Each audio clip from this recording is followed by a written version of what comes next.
গ্রাম বাংলা ভূতের গল্পে আজকের আপনারা শুনবেন ডুব পুকুর। 2016 সালের 12ই শ্রাবণ রায়হান কলকাতা থেকে সন্দেশখালি নামল 10 বছর পর। দাদুর শ্রাদ্ধ। বাস থেকে নেমেই নাকে এলো সেই গন্ধ, কাদা, শ্যাওলা আর পচা পাটের আঁশটে গন্ধ। গ্রাম পাল্টেছে, পাকা রাস্তা, জিও টাওয়ার, ঘরে ঘরে এলো ইডি। শুধু গ্রামের শেষ মাথাটা পাল্টায়নি, বাঁশ বন, তার পেছনে ডুব পুকুর। ছোটবেলায় দাদু বলতো, ওই পুকুরের জল কালো না রে দাদু ভাই, ওটা জমাট বাঁধা অভিশাপ। 71-এ 7 জনকে চুবিয়ে মেরেছিল খান সেনারা, লাশ ভাসেনি। তারপর থেকে অমাবস্যায় পুকুর ডাকে ডুক ডুক। রায়হান তখন ক্লাস 5, হাসত। এখনও সফটওয়্যার ইঞ্জিনিয়ার। ভূত বিশ্বাস করে নাকি? বাড়ি ঢুকতেই মা জড়িয়ে ধরল। কাকাতো ভাই বাপ্পা এখন কলেজে পড়ে। রাত 10টায় খেয়ে দিয়ে সবাই শুয়ে পড়ল। লোডশেডিং, গুমোট। ঠিক 11টা 17 মিনিটে প্রথম ডাকটা এলো, ডুক। একটা লম্বা, থেমে থেমে, যেন কেউ জলের তলা থেকে বুক ভরে শ্বাস নিচ্ছে। বাপ্পা পাশে চৌকি থেকে ফিসফিস করলো, দাদা শুনলে? ব্যাং। ব্যাং না দাদা, গত মাসে হারু কাকা শুনেছিল। পরদিন তার গামছা আর এক পাটি চটি পুকুর পাড়ে পাওয়া গেল, বডি আজও নাই। শুনলে ব্যাং ব্যাং না দাদা, সামনের মাসে হারু কাকা আওয়াজটা শুনেছিল, তার গামছা আর এক পাটি চটি পুকুরটার ধারে পাওয়া গিয়েছিল। দুপুরে মাকে বলল পুকুরটা দেখব। মা ভাতের থালা ফেলে দিল। তোর দাদু মরার আগে বারণ করে গেছে, ওই জলে ছায়া পড়ে না। নিজের ছায়া না দেখলে মানুষ আর মানুষ থাকে না রে। বিকেলে পাপ্পাকে নিয়ে লুকিয়ে গেলে। বাঁশবন পেরোতেই তাপমাত্রা 3 থেকে 4 ডিগ্রি কমে গেল মনে হলো। বাতাস বন্ধ। গন্ধটা এবার নাকে লাগলে, পচা শ্যাওলা প্লাস মরা মাছ প্লাস কেমন একটা মিষ্টি গন্ধ, যেমন ওষুধে পচন ধরা লাশ রাখে। পুকুরটা গোল না, লম্বাটে, আনুমানিক 3 বিঘা। জল কুচকুচে কালো, আয়নার মতো স্থির, অথচ বাঁশ পাতা নড়ছে। মাঝখানে সেই শিমুল গুড়ি, শেকড় শুদ্ধ উল্টো হয়ে দাঁড়িয়ে আছে। রায়হান মোবাইল বের করল, ছবি তুলবে। ক্যামেরা অন করতেই স্ক্রিন ঝিরঝির করে বন্ধ হয়ে গেল। আবার অন করলো, এবার হলো ক্লিক। ছবি তুলে গ্যালারিতে ঢুকে ওর হাত পা ঠান্ডা। জলের উপর ওর আর বাপ্পার ছায়া পড়েনি, শুধু পুকুর আর জলের মাঝখানে একটা আবছা মুখ, চোখের জায়গায় গর্ত। তখনই জলের মাঝখানে টুপ করে শব্দ। ঢেউ নেই, যেন জলটা শব্দটাকে খেয়ে ফেলল। আর জলের তলা থেকে ভেসে এলো হিস হিস শব্দ, আয়। বাপ্পা ওকে টেনে দৌড়। বাঁশবন পেরিয়ে এসে দেখল দুজনের পায়ের পাতা পর্যন্ত কাদা, অথচ রাস্তা শুকনো ছিল। রাত 2টা 7।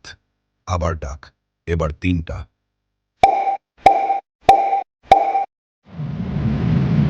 উঠোনে কেউ কাদা ভাঙছে। রায়হান জানলার ফাঁক দিয়ে দেখল, ভরা জ্যোৎস্না। উঠোনের মাঝখানে দাঁড়িয়ে আছে লোকটা, গা বেয়ে জল পড়ছে, লুঙ্গি শ্যাওলা ধরা, মাথা নিচু। মুখ তুলতেই রায়হানের গলা শুকিয়ে গেল। মুখের জায়গায় শুধু কালো গর্ত, আর গর্তের ভেতর থেকে আসছে ডাকটা। লোকটা এক পা করে ঘরের দিকে আসছে। দরজায় ধাক্কা দিল না, শুধু দাঁড়িয়ে রইল। তারপর হাত তুলল। আঙুলগুলো 1 হাত লম্বা, চামড়া ফ্যাকাশে, নখের বদলে কালো শিকড়। রায়হান চিৎকার করতে গেল, গলা দিয়ে আওয়াজ বেরোল না। ফজরের আজান পড়তে লোকটা ঘুরল, হেঁটে গেল পুকুরের দিকে। সকালে উঠোনে ভেজা পায়ের ছাপ, কিন্তু ছাপ উল্টো। আঙুল গ্রামের দিকে, গোড়ালি পুকুরের দিকে, যেন পেছন হেঁটে গেছে। আর ছাপের পাশে হারু কাকার সেই এক পাটি চটি। ইমাম সাহেব, বয়স 89, দাদুর বন্ধু, কাঁপা গলায় বলল, 1971-এর 19শে ডিসেম্বর, যুদ্ধ শেষ, খান সেনারা পালাচ্ছে। গ্রামের 7 জন যুবক ওদের পথ আটকে ছিল, ধরে ফেলল ওদের। ওই 7 জনকে হাত পা বেঁধে ডুকপুকুরে চুবিয়ে মেরেছিল। ক্যাপ্টেনটা বলেছিল, এই পানি তোদের কবর। লাশ ভাসেনি বাবা। পুলিশ ডুবুরি নামিয়েছিল, 40 হাত গভীরেও তল পায়নি। ডুবুরিটা উঠে বলেছিল, নিচে হাজার হাজার হাত আমাকে টানছিল, সে পাগল হয়ে গেছিল। তারপর থেকে প্রতি অমাবস্যায় ওরা ডাকে, প্রথমে একজনকে, সে গেলে পরের অমাবস্যায় 2 জন ডাকে।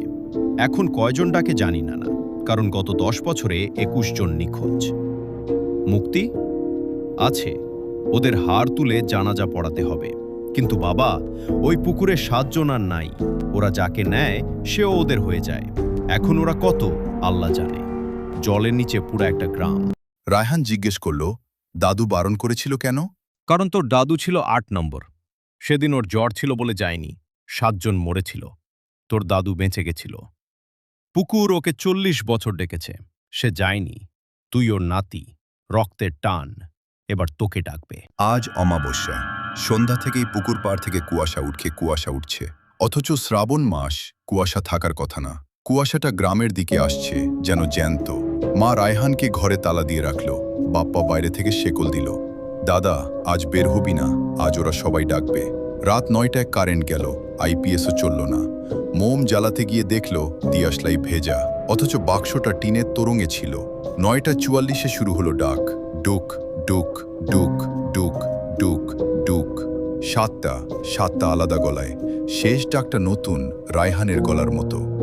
আয় দাদু ভাই আয়। রায়হান কানে বালিশ চাপা দিল, লাভ হলো না। শব্দটা কানে না, মাথার ভেতর বাজছে। 10টায় দরজায় টোকা, মার গলা। বাবা দরজা খোল, তোর দাদু এসছে। রায়হান কেঁপে উঠল, দাদু মরেছে 13 দিন হলো। মা তুমি তো ঘরে, আমি উঠোনে রে, খোল বাবা, দাদু কাঁদছে। জানলার ফাঁক দিয়ে দেখল উঠোনে মা দাঁড়িয়ে, কিন্তু ঘরের ভেতর থেকেও মার নাক ডাকার শব্দ আসছে। তখনই বুঝল দুপুকু শুধু ডাকে না, রূপও ধরতে জানে। রায়হান আর পারল না, শেকল ভেঙে বেরোল। হাতে দাদুর কোরআন শরীফ আর একটা টর্চ। বাপ্পা ঘুমে। পুকুর পাড়ে গিয়ে দেখল পুরো পুকুর ফুটছে টকবক করে। কুয়াশার ভেতর থেকে হাত উঠছে, ডুবছে শত শত। টর্চ মারল, জলের নিচে দেখল সারি সারি মানুষ দাঁড়িয়ে আছে, চোখ বন্ধ।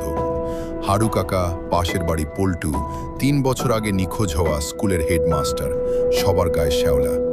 আর সবার শেষে একটা ফাঁকা জায়গা। রায়হান পানিতে পা দিল, কোমর জল। হঠাৎ কেউ পা টেনে ধরল, গলা জল। টর্চ পড়ে গেল। জলের নিচে টর্চের আলোয় দেখল মাঝখানে শিমুল গুড়িটা গুড়ি না, ওটা 7টা মানুষের জট পাকানো দেহ। পা উপরে, মাথা নিচে। ওদের চুল দিয়ে শিকড়ের মতো পুকুরের তলা আঁকড়ে আছে। আর ওদের নিচে আরো হাত, আরো মুখ। পুরো পুকুরটা মানুষের স্তূপ। কানের কাছে ফিসফিস, তুই 8 নম্বর, দাদুর ঋণ শোধ কর। রায়হান ডুব দিল, নিঃশ্বাস বন্ধ করে হাত রাল। হাতে লাগলো হাড়, মানুষের মাথার খুলি। ওটা তুলে আনলো, পাড়ে উঠে কোরআন শরীফ খুলল। ভেজা পাতা, তবু পড়তে শুরু করলো জানাজা। পড়তে পড়তে পড়তে পুকুর থেমে গেল, দাগ বন্ধ। কুয়াশা সরছে, জলের নিচের মুখগুলো চোখ খুলল। প্রথম সারির 7 জন হাসল, গর্তের মতো মুখে হাসি ভয়ানক। তারপর ওরা হাত তুলে রায়হানকে ডাকল, এবার আর আয় না, যা। তুই মুক্তি দিলি, এবার তুই যা।